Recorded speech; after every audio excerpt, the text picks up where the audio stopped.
Hi everyone, welcome back to my channel.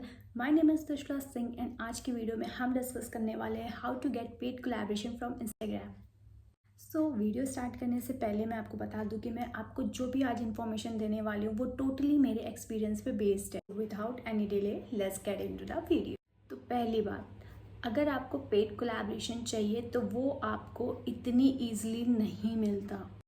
हाँ, अगर आपको 1,000, 2,000, 3,000 का ऐसे आपको कोलैबोरेशन चाहिए तो वो आपको बहुत ईजिली मिल जाता है। लेकिन अगर आपको किसी बड़े ब्रांड के कोलैबोरेशन चाहिए लाइक 80,000, 1 लाख, 2 लाख, वो आपको इतनी ईजिली नहीं मिलती। क्या होता है कि जो ब्रांड होता है वो जिस कैंपेन के लिए आपको हायर कर रहा होता है तो सबसे पहले वो ये देखता है कि क्या आपकी प्रोफाइल उस कैंपेन के लिए परफेक्ट है या नहीं। जैसे सबसे पहले वो देखता है the way you talk, the way you shoot, the way you shows your life. जिस आप अगर वीडियो पोस्ट कर रहे हो तो उस टाइम पे आपके दिमाग में ये होना चाहिए कि आप जो भी वीडियो पोस्ट कर रहे हो वो एक तरीके से आपका पोर्टफोलियो बनता जा रहा है। समझ रहे हो कि अगर आपने इंस्टा पे कुछ भी ऐसे अंड भंड कुछ भी डाल दिया तो ब्रांड आपके पास क्यों आएगी, राइट? क्योंकि वो खुद कंफ्यूज रहेगी ना, आप किस तरीके का कंटेंट बना रहे हो, किस क्या करना चाहते हो, आपको खुद नहीं पता है, ब्रांड भी नहीं समझ पाएगी ये चीज़। तो मेन क्या होता है कि आप जो भी चीज़ें उस पर पोस्ट कर रहे हो वो आपका एक पोर्टफोलियो रेडी हो रहा है और आपको अलग से कोई भी पोर्टफोलियो बनाने की ज़रूरत। क्योंकि कुछ ब्रांड्स ऐसे होते हैं जो सबसे पहले आपका इंस्टा प्रोफाइल चेक करते हैं और उसी बेसिस पे वो ये क्लियर करते हैं कि क्या आप सही पर्सन हो उनके ब्रांड को प्रमोट करने के लिए या नहीं।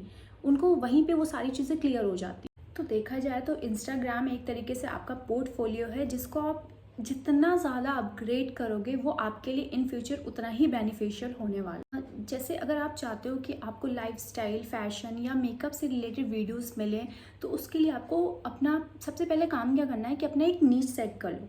लाइक नीच क्या होता है कि हम डिसाइड कर लेते हैं कि हमें इस टॉपिक पे वीडियो बनाना है।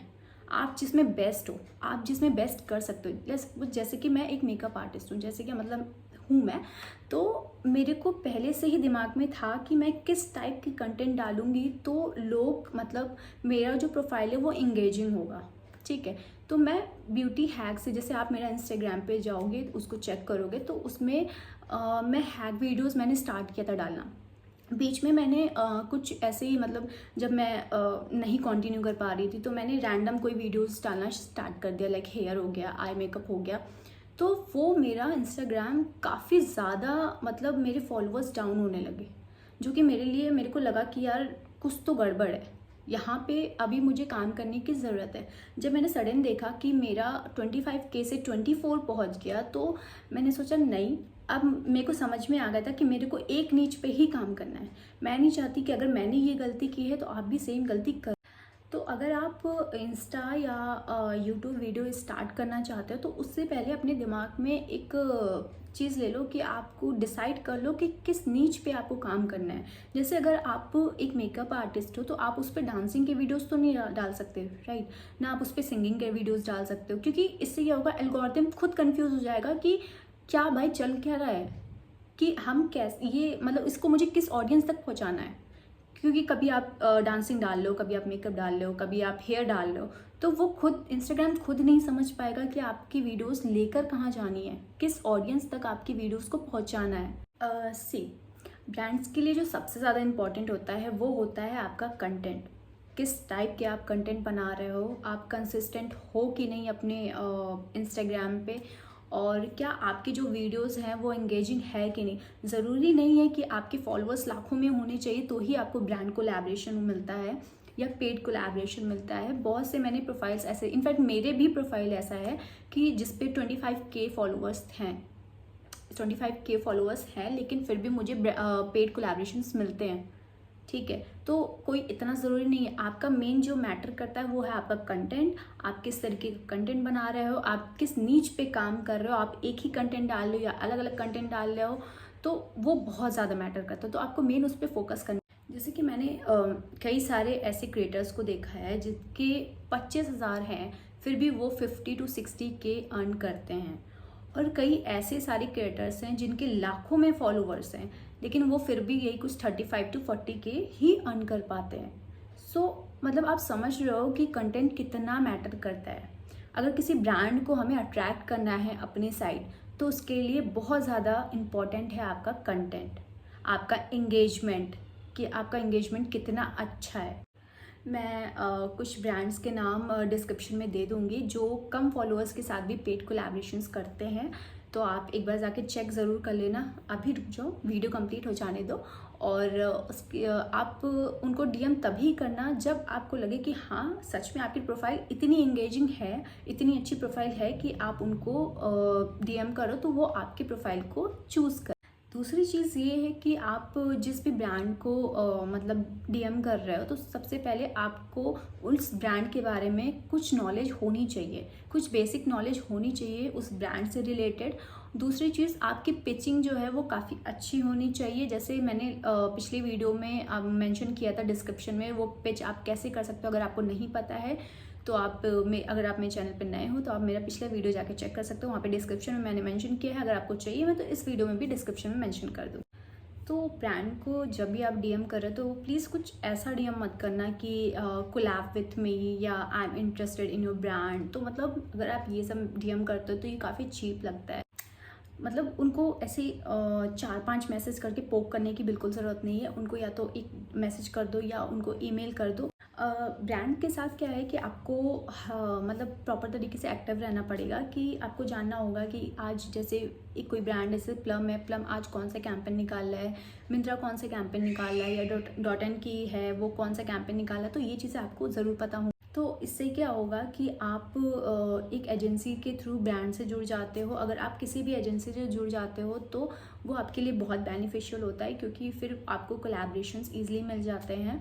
तो जब आप एजेंसीज से जुड़ जाते हो तो उनको धीरे धीरे कई सारे एजेंसीज को आपका नंबर मिल जाता है, तो वो ईजिली आपसे कांटेक्ट कर पाते हैं। और मेन इसका प्लस पॉइंट क्या होता है कि आपको बहुत ईजिली कोलैबोरेशन मिलने के चांसेस होते हैं। तो अगर आपको कोई मतलब बड़े ब्रांड से कोलैबोरेशन चाहिए तो उसके लिए सबसे ज़्यादा इम्पॉर्टेंट जो है, आपको अपने इंस्टाग्राम पे बहुत ज़्यादा ध्यान देना पड़ेगा, अपने कंटेंट पे ध्यान देना पड़ेगा, अपने नीच पे ध्यान देना पड़ेगा। ये सारी चीज़ें एक बड़े ब्रांड कोलैबोरेशन के लिए बहुत ज़्यादा इम्पॉर्टेंट है, because Instagram is the only portfolio for you. क्योंकि ऐसा नहीं है कि आप इंस्टाग्राम आपको मैसेज करेगा कि मुझे अपने अच्छे कंटेंट भेजिए, जो आपका सबसे बेस्ट कंटेंट है वो मुझे भेजिए। भाई इंस्टाग्राम आपकी प्रोफाइल पे आएगा, आपका पूरा प्रोफाइल चेक करेगा प्रॉपर तरीके से। और अगर आप ये सोच रहे हो कि आप ऊपर ऊपर अच्छे सारे वीडियोस डालोगे, नीचे तो कुछ भी डाल दोगे चल जाएगा, ऐसा बिल्कुल नहीं है। क्योंकि कुछ ब्रांड्स ऐसे होते हैं ना कि पूरा डीप एकदम जाके आपके व्यूज़, आप कितने लाइक्स हैं, कितने फॉलोअर्स हैं, क्या क्या वीडियोस आपने पोस्ट किए, वो सारी चीज़ें एकदम डिटेल में जाके चेक करते हैं। तो ये मिस्टेक कभी मत करना आप। और इसके साथ साथ ये चीज़ भी ध्यान में रखनी है कि आपको अपना बायो, मतलब क्योंकि कुछ ब्रांड्स ऐसे होते हैं जो ये भी चेक करते हैं आपने बायो में क्या मेंशन कर रखा है, आपने जो कंटेंट पोस्ट किया है वहाँ पे आपने कैप्शन में क्या डाल रखा है। क्योंकि भाई देखो, कोई भी ब्रांड है वो अपने प्रोडक्ट के लिए बेस्ट पर्सन ही चाहेगा, बेस्ट क्रिएटर ही चाहेगा, तो उसको ये बहुत मैटर करे। क्योंकि वो अपना प्रोडक्ट देगा, तो आप ऐसे अंड भंड कुछ भी डाल दोगे तो वो ऑब्वियसली नहीं करने वाला है आपके साथ कोलैब। क्यों करेगा? क्योंकि वो अपना नुकसान तो नहीं कर सकता। तो आपको ये चीज़ें भी बहुत अच्छे से ध्यान से ही करनी है कि आप क्या कैप्शन डाल रहे हो, कैप्शन में क्या है, आपके बायो में क्या है, वो सारी चीज़ें भी मैटर। मतलब आपका छोटा अकाउंट है तो उसको धीरे धीरे ही आगे बढ़ाओ, मैं यही सजेस्ट करूँगी। क्योंकि अगर आपका अकाउंट छोटा है तो ज़रूरी नहीं कि आप बड़े ब्रांड्स के पास जाकर ही मैसेज करें, राइट, कि बड़े ब्रांड्स ही आपके साथ कोलैब करें। आप छोटे ब्रांड्स के साथ भी काम करेंगे, वो भी आपके प्रोफाइल के लिए बहुत अच्छा होगा। क्योंकि स्टार्टिंग जो होता है वो बार्टर कोलैबोरेशन से ही होता है। क्योंकि जब आप स्टार्टिंग करते हो अपने अकाउंट का तो पहले आपके पास बार्टर कोलैबोरेशंस आते हैं, उसके बाद धीरे धीरे ही आपके पास पेड कोलैबोरेशंस आना स्टार्ट होते हैं। तो ये सारी चीज़ें अगर आप फॉलो करते हो तो आपको पेड डील्स मिलेंगी। और आप एजेंसीज़ के साथ जाओ, क्योंकि मुझे भी जितने सारे कोलैबोरेशंस मिले वो एजेंसीज़ के थ्रू ही मिले हैं। तो एजेंसी को फॉलो करो, एजेंसी से कांटेक्ट करो, और जो भी नए नए कैंपेन्स निकलते हैं उनको आप फिल कर सकते हो। और अगर मेरी वीडियोस थोड़ी सी भी यूज़फुल रही है आपके लिए तो प्लीज़ मेरे चैनल को सब्सक्राइब करना ना भूलें। और thanks for watching my videos.